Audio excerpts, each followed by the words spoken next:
Welcome to the Defense and Aerospace Report. I'm Vago Muradian here in Washington, D.C., where we are at the Danish Embassy, actually the Danish Ambassador's residence, which is one of the most stunningly beautiful Scandinavian design houses probably in North America. And we're honored to have with us Danish Air Force Lieutenant General Flemming Lentfer, who is Denmark's acquisition chief. Sir, thanks for taking time to speak with us today. No problem. Thank you.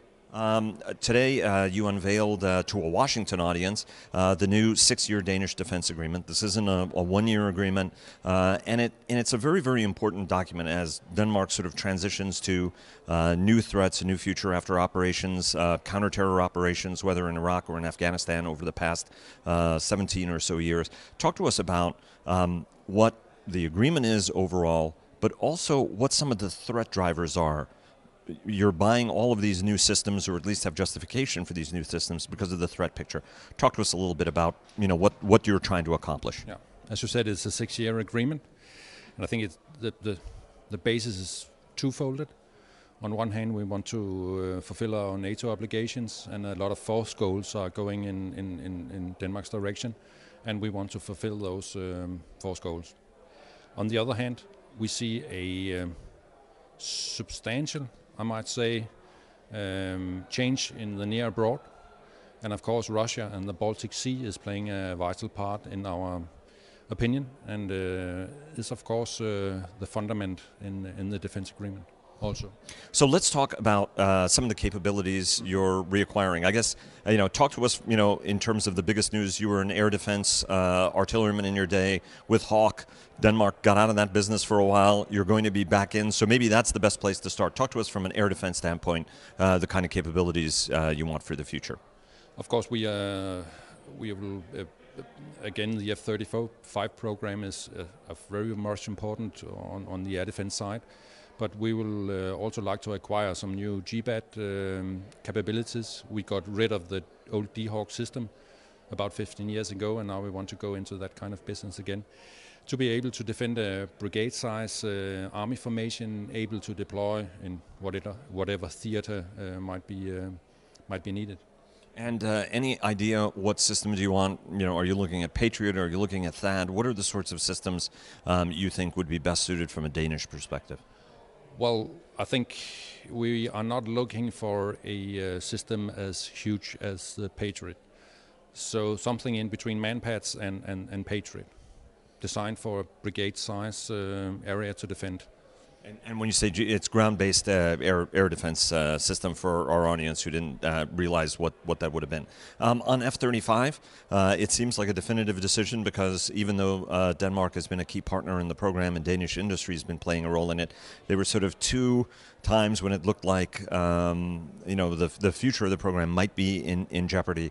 Talk to us about the final decision, what it is right now, and why the F-35 is so important to Denmark.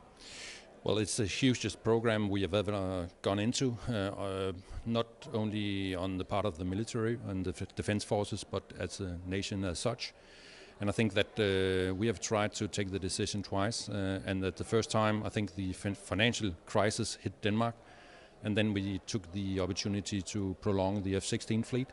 This time we got to a decision, and the appropriation bill was passed through Parliament just a couple of months ago. So now we have signed up for the first 10 jets, and now the program is running forward. Which has to be a relief as an acquisition chief to know that that's settled. Yeah, of course.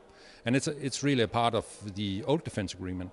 So all the new money that comes in to the new defense agreement is not going to the F-35 program. It's financed already. So all the new money is going to new capabilities. Yeah.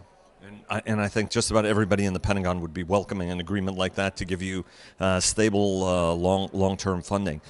Talk to us about unmanned aircraft as well as some of the other priorities that are covered on this, because there are also naval capabilities that you have in this document. Talk to us about unmanned and naval as well. Yeah. On the Navy side, we have 3 rather brand new frigates right now, with the Lockheed Martin Mark 41 launcher in the middle. But for the time being, we have no missiles in those compartments. And in the defense agreement, it's stated that we want to buy SM-2 and SM-6 missiles to get the fully air defense long-range capability also to be a part of the national air defense as such. Yeah. And those are the Ivar Huitfeldt class frigates. A variant of the hull is also the Absalon flexible support ship, where you have two of those ships as well. Are there any other upgrades that you're looking at for the ships aside from air defense as well? Yeah. On the anti-submarine warfare side, we will acquire a towed array system to the frigates. They are, for the time being, have some kind of anti-submarine warfare capability, but we'll extend that. And also the new Seahawk helicopter, which is now became operational last year. We will buy additional anti-submarine warfare capabilities and also weaponry to those helicopters. And for our audience to know, it really was considered a benchmark acquisition program because you bought 3 of these highly capable frigates for about $860 million, about $200 million in equipment that was reused from other ships. But one of the trade-offs, I remember, was no variable depth sonar, which you're now addressing and sort of giving it that full capability. Yeah, you're right. You're right. You can put it that way. Now we're going to finish up the program as such, both with anti-air air defense missiles, but also on the anti-submarine warfare capabilities. And talk to us a little bit about unmanned aircraft as well. Yeah. Right now we have a very small variant used by the Army called Puma, and we want to acquire a system that is a bit larger, and also on the counter UAV side we want to acquire new capabilities. Yeah, that's right. And are any of these programs formally launched at this point, or is this just in the very early stages as you're exploring what to do next? It's in the early stages, but some of those, for instance, the SM-2 and the anti-submarine warfare capabilities, we are pretty close to sending the first official documents to the U.S. in those topics. Yes. Are you?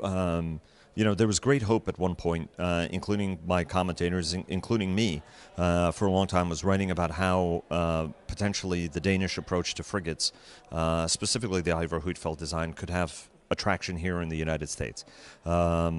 It looks like the teaming arrangements that many people had expected, including with Huntington Ingalls, sadly, and OMT, who was the design authority, did not mature. Is there a disappointment at all in Copenhagen about that? That's something that so many people at so many levels, on every Dutch delegation that was, a Danish delegation that was visiting here had discussed. Is there any disappointment that deal didn't go through and there won't be a Danish participant in this competition the United States Navy has to either upgrade the littoral combat ship or to acquire a brand new frigate design? No, not as such. I think we easily understand what is going on in the US, and of course it's very difficult for us to come as an outsider.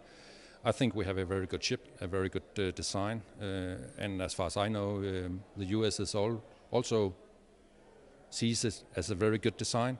But of course, it's the US's only decision and sovereign decision to make. So, right. Yeah. And what are some other elements of the defense agreement that you think are attractive or worth noting to a global audience? Well, I think we have been around the most important stuff. The last one I want to mention is the cyber side. The cyber issue is very mature in Denmark right now. So a lot of the money from the new defense agreement is going into the cyber defense side. Most of the money goes to the intelligence agency, but also a portion of it goes to the normal defense to be more redundant in defending our own networks. Yeah. And last question, this is a new administration. It's getting staffed up, certainly on the defense acquisition side of things. Ellen Lord and Mike Griffin are going to be defining the job of acquisition technology and logistics that before was vested in one person. What are some of your priorities here as you visit Washington? The briefing here is an important piece of it, but you have also much more important work to be doing. Talk to us a little bit about what your priorities are with this new administration team and whether there are any challenges now that the job has been split up into two different pieces. I think the most important part is to gain market knowledge, because we need to acquire a lot of new capabilities in Denmark, and for me it's very important to go around the world to see what's on the market, because the normal way we do business in Denmark is by tender in an open competition between companies. So it's really important for us to be able to put the right tender together on the basis of knowledge of the market. So I do a lot of dialogue with the industry and the companies to see what's on the market and what they eventually could supply the Danish armed forces with.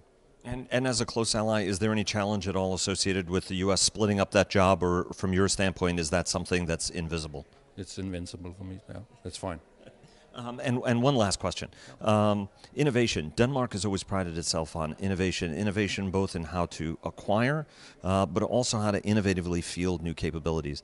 What do you think are some of the keys? You know, most countries as small as Denmark would not be able to develop, for example, an Iver Huitfeldt. You did rely a lot on your allies in order to provide some of the capabilities for that ship. On the other hand, there was also a lot of Danish innovation that went into it. At a time when the United States is looking at finding more innovative and faster acquisition techniques, as somebody who's in your system that has a reputation for innovation, what do you think the keys to that innovation are? I think, to be frank, our innovation is mostly into the ship and shipyard build-out, or the shipbuilding capabilities, because normally we buy off the shelf. But talking about the ship industry, I think that we try to take advantage of being small, so our decision processes are really fast, and I think that's one of the key to success. If you're in a huge system, a lot of people have to be taken into account, and being a small country, I think that's key to success. Sir, thanks very much. We really appreciate it. Thanks very much for lunch, and look forward to staying in touch. Thanks. Thank you so much.